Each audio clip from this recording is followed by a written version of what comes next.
Hi friends, welcome to Maanu Samayal. இன்றைக்கி நம்ம hotel style tiffin sambar எப்படி செய்கிறதுன்னு பார்க்கலாம். ஹோட்டல் ஸ்டைல் டிஃபன் சாம்பார்னாலே எல்லாருக்கும் ரொம்ப பிடிக்கும். பட் ஆனால் செஞ்சால் கரெக்டாக வருமா அப்படின்னு சொல்லிட்டு நம்ம பயந்துட்டு நிறைய பேர் செய்யாமல் இருப்போம். இப்போ இந்த மெத்தடில் செஞ்சு பார்த்தோன்னா ஈஸியாகவும் இருக்கும், டேஸ்டியாகவும் இருக்கும். ஒரு டைம் நம்ம ட்ரை பண்ணும் போதும் அக்யூரேட்டாக வரும். வாங்க வீடியோக்குள்ளே போகலாம்.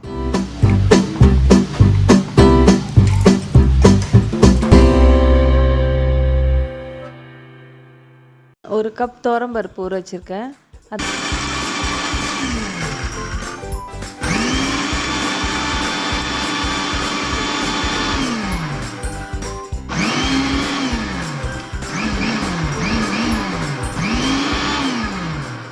இது மாதிரி நைஸாக அரைச்சி எடுத்து வச்சுக்கலாம். இந்த பதம் போதும். ஒரு சட்டி வச்சுக்கலாம். அதில் நல்லெண்ணெய் ஆட் பண்ணியிருக்கேன்.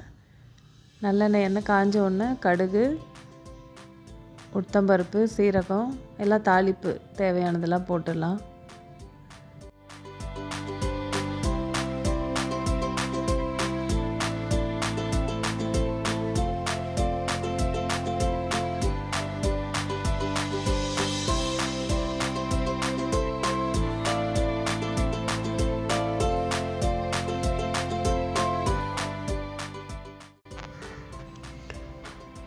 இப்போ நம்ம சின்ன வெங்காயம் ஆட் பண்ணிக்கலாம்.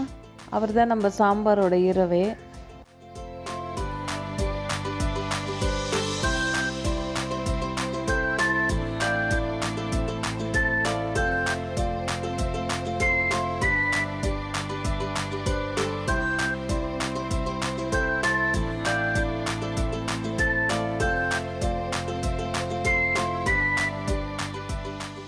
ரெண்டு பச்சை மிளகாய் ஆட் பண்ணிக்கலாம்.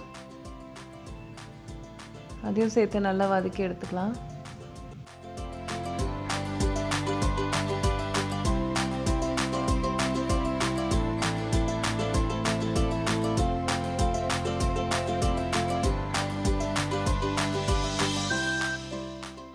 கொஞ்சம் வடகம் ஆட் பண்ணிவிட்டு கருவேப்பிலையும் ஆட் பண்ணி நல்லா வதக்கலாம்.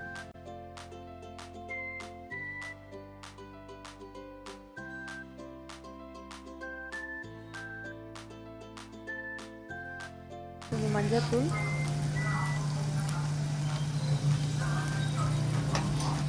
கொஞ்சம் சாம்பார் பவுடர் ஆல்ரெடி வீட்டில் இருந்தது, அது ஒரு ஸ்பூன், தேவையான அளவு உப்பு,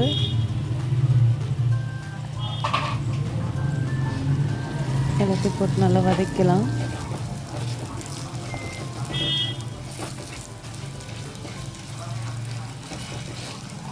இந்த அளவு வதங்கினா போதும், ரொம்பலாம் ப்ரௌனாக ஆக வேண்டாம். புளி கொஞ்சம் கரைச்சி வச்சுருக்கேன், அதை எடுத்து ஊற்றிக்கலாம்.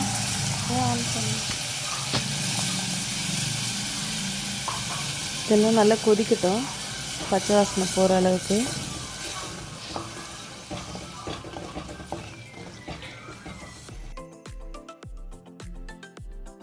அந்த பருப்பு தண்ணி எடுத்து வச்சுருந்தால ஒரு கிளாஸ், அதையும் இந்த டைமில் ஆட் பண்ணிக்கலாம். நல்லா கொதித்து வரட்டும்.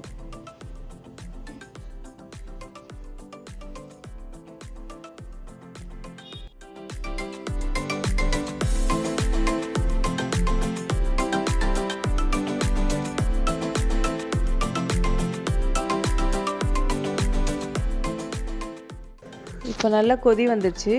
இப்போ ஃப்ரெஷ்ஷாக அரைச்சோம் இல்லையா அந்த டிஃபன் சாம்பார் பொடி, அதை நல்லா ஒரு ஸ்பூன் இல்லை 1.5 ஸ்பூன் ஆட் பண்ணிக்கலாம். ஆட் பண்ணி அதுவும் நல்லா கொதித்து வரட்டும்.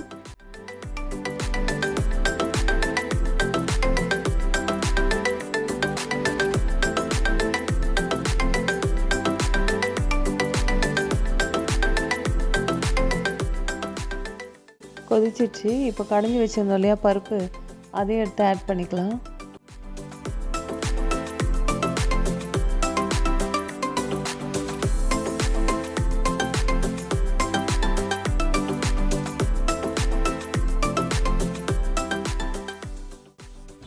பருப்பு ஆட் பண்ணி எக்ஸ்ட்ரா ஒரு டம்ளர் தண்ணி ஊற்றிக்கலாம். உப்பு காரம் எல்லாம் செக் பண்ணிக்கலாம். இப்போது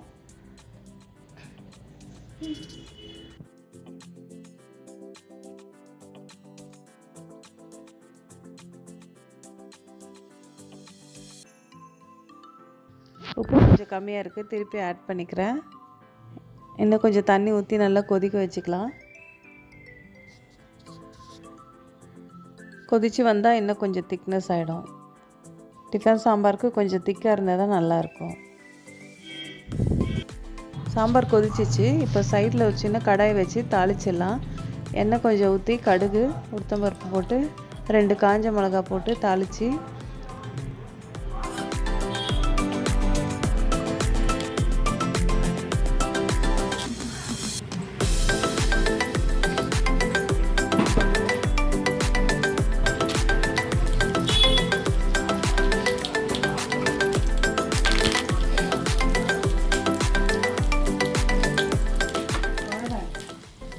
இந்த கொதித்த சாம்பாரில் ஊற்றிக்கலாம்.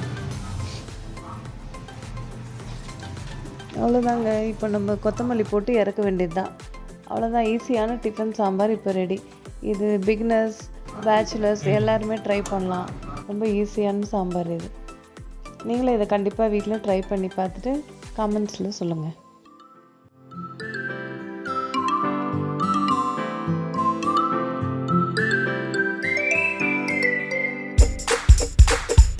பண்ணுங்க. பாய் ஃப்ரம் மானு சமையல்.